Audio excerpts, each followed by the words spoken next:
নমস্কার বন্ধুরা, সিরিয়ালের সাতকাহন চ্যানেলে আপনাদের স্বাগত জানাই। চলে এসেছি তারে ধরি ধরি মনে করি সাতকাহন নিয়ে। দেখা যাচ্ছে যে গোরা ঘরে তো চলে এসছে নিয়ে গোরা এখন জিজ্ঞেস করছে ওর দাদুকে, মানে যে কি ঘটনা, এমনি কেন হয়, আমার সাথে এই অলৌকিকগুলো কেন হয়।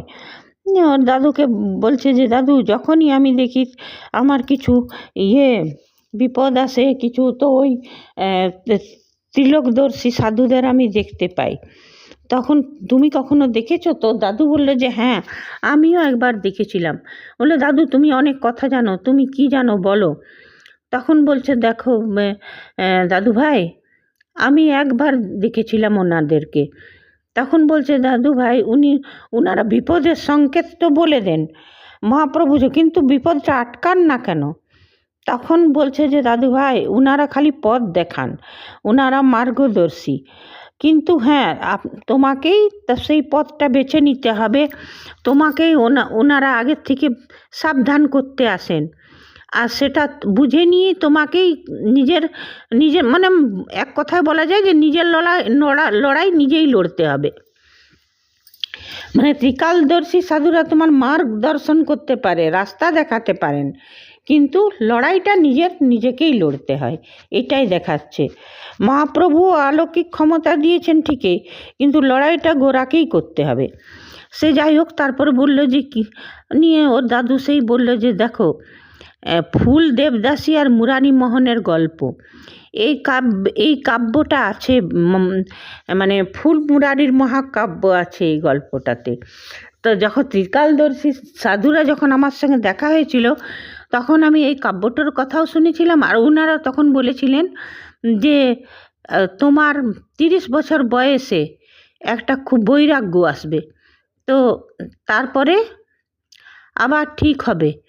তো 30 বছর বয়সে দাদুভাই রূপ চলে গেল, তোমার বৈরাগ্য এসে গেছিল, তারপরে আবার রূপ দিদিভাই এলো, মানে এই সবই ঘটনা বলল। আর এইদিকে দেখা যাচ্ছে যে বিশাখা এই ইন্দু আর লুকোচুরি খেলছে, দিতি মানে রূপ লুকোচুরি খেলছে। তো ওরা সেই লুকোচুরি খেলতে লাগলো, নিয়ে খেলতে খেলতে ওদের সেই যেদিকে পুরনো আছে লাইব্রেরি রুম, সেই দিকে চলে গেল রুম নিয়ে, জেগে দেখছে এই জায়গাটা কি, এদিকে তো কেউ আসে না, আরে বৌদি ভাই করে খুঁজে বেড়াচ্ছে। নিয়ে তারপরে সেই ওই ঘরটাতে গেল যেখানে ওদের লাইব্রেরি আর কি। তো পুরো ধুল ধাকড় জমা হয়ে আছে, নিয়ে তার জানলাটা খুললো, তো লাইট এসে পড়লো। তারপর দেখছে এগুলো কি বই, নিয়ে সেই বইগুলো দেখতে লাগলো। নিয়ে দেখতে দেখতে যে দেখছে রূপ এই মুরারি মোহন আর দেবদাসী ফুলের কাব্য, তো ওইটাকে পড়তে লাগলো। পড়তে লাগলো। তারপরে দেখা যাচ্ছে যে তখনকার দিনে মানে ছিল, মানে কৃষ্ণদাসী ছিল কতগুলো, দেবদাসী।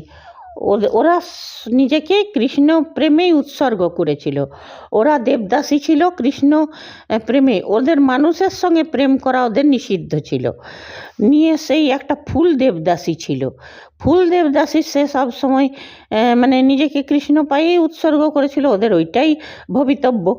কিন্তু মুরারি মোহন যে ছিল, মুরারি মোহন কে এখন আমি জানতে পারিনি, তবে মুরারি মোহন যে ছিল সে কিন্তু বাঁশি বাজাতো, আর সেই বাঁশিরটা নিয়ে ফুল দেবদাসী দৌড়ে দৌড়ে আসতো, মানে এতটা তক্ক দেখা গেল।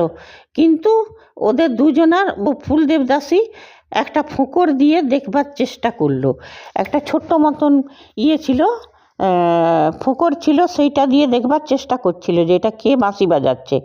তখন আরও দেবদাসীরা যারা ছিল তারা ফুলকে নিয়ে চলে গেল, নিয়ে দেবদাসীরা দেখা হলো না ওদের।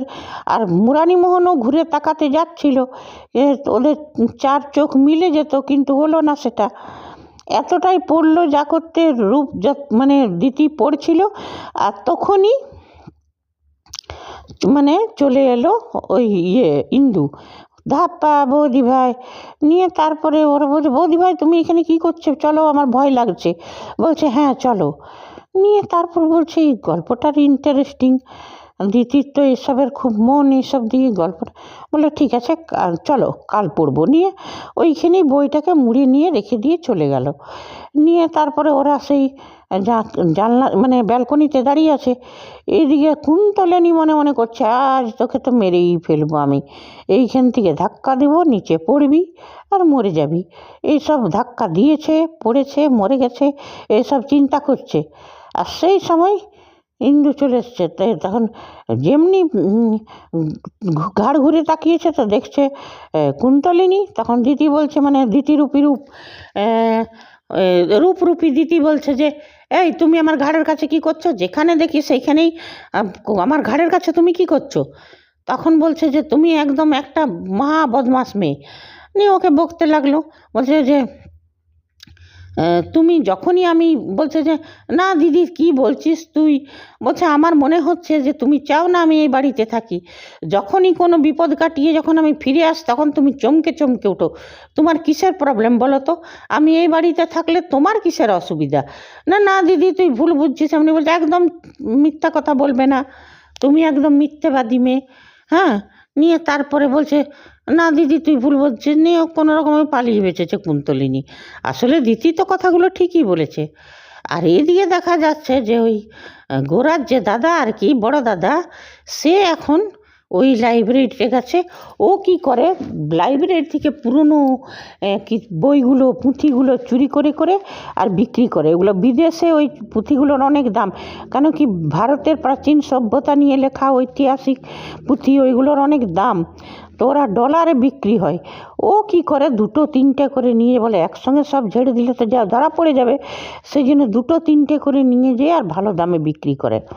নিয়ে ফোন করলো ওই যারা যে কিনে নিয়ে দুটো বই, ওই ফুল আর মুরারির মহাকাব্যটা নিয়েই চলে গেল, আর একটা বই নিয়ে গেল। নিয়ে ওই লোকটার সঙ্গে দরাদরি শুরু। লোকটা বলছে যে বেশি দিব না। বলছে হ্যাঁ তুমি ডলারে ডলারে বিক্রি করবে আর আমাকে তুমি 25,000 দুটো পুঁথি। বলছে দুটো মাত্র আনলো? বলে দুটোই অনেক, দেখো দুটোর বেশি আনা যাবে না, এবার থেকে আমি দুটোই দেবো। নিয়ে তখন বলছে ঠিক আছে। তো বলছে 50,000 নেবো দুটোর। বলছে ঠিক আছে আমি 40 দিতে পারবো, তার বেশি না। নিয়ে বলে আচ্ছা দাও। নিয়ে পুঁথি দুটো দিয়ে দিল। এইদিকে এখন এদিকেও তো নিয়ে এসছে, পুঁথিগুলো বিক্রি করে দিল। নিয়ে নিজের বইয়ের জন্য 40,000 টাকার কানের ঝুমকা কিনে দিয়েছে। নিয়ে পড়ছে, ওরা খুব খুশি ওইটাতে। ওর বউ দরজা বন্ধ করে কানেরগুলো পড়েছে। বলছে ব্যাংকে টাকা রাখতে গেলে আবার নানা প্রশ্নের মুখোমুখি হতে হবে, ওই জন্য সোনা কিনাই বেটার। আর এদিকে দিতি গোরাকে বলছে যে আমি ওই ঘরটায় গিয়েছিলাম, ফুল মুরারির কাব্য পেয়েছিলাম। নিয়ে দেখছে, বলছে বইটা কোথায় গেল? বইটা তো নেই। নিয়ে চারিদিকে খুঁজতে লাগলো। বলছে এইখানেই কাল রেখেছিলাম। নিয়ে তারপরে ওরা দাদুর কাছে গেল। বলছে দাদু ওই ফুল মুরারির কাব্য বলে বই কোনে ছিল? বলছে আমি সেটা তো জানি না দিদি ভাই, ওইখানে তো অনেক বই আছে। নিয়ে তারপরে ওরা কোথায় খুঁজতে লাগলো, কোথাও আর বইটা পায় না। নিয়ে বলছে এই কুন্তলিনীকে বলছে এই তুই জানিস?